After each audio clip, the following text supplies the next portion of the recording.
Le son, ça va être dur.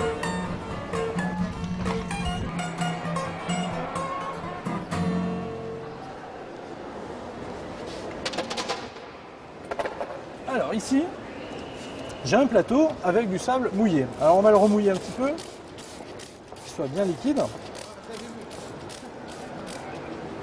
On le mélange un petit peu. Là on voit, là voilà, on voit qu'il colle bien là ici.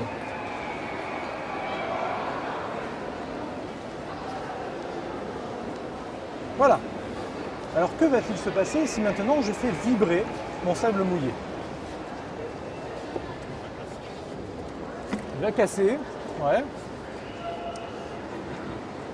Tout doucement, ça va se... Tout doucement, ça va s'effondrer. L'eau va s'écouler vers le bas, il résiste.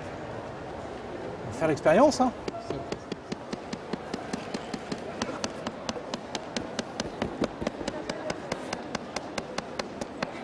Ça fait effectivement, et comme avait prédit monsieur, regardez bien tout autour du sable.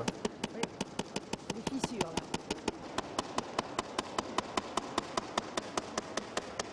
Alors regardez, ce qui est assez étonnant, c'est qu'on voit l'eau en train de ressortir du sable. Et plus étonnant encore, on voit qu'il y a des petites bulles d'air qui ressortent du sable. Alors là, on ne les voit pas trop, pour vous dire. Voilà, ici on voit une bulle d'air par exemple. Donc en fait, en faisant vibrer le sable, je suis en train de chasser l'air et on s'aperçoit que l'eau est en train de, elle aussi, ressortir.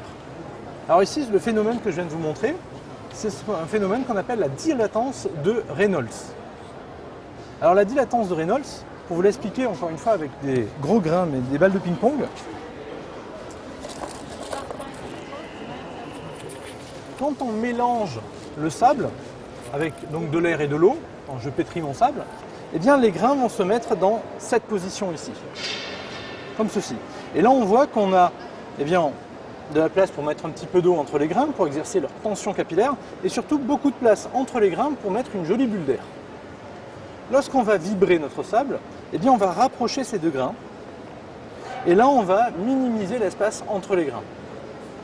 Ce qui fait que l'air va être chassé, et donc s'il n'y a plus d'air, eh bien il n'y a plus de tension capillaire dans le sable se liquéfie.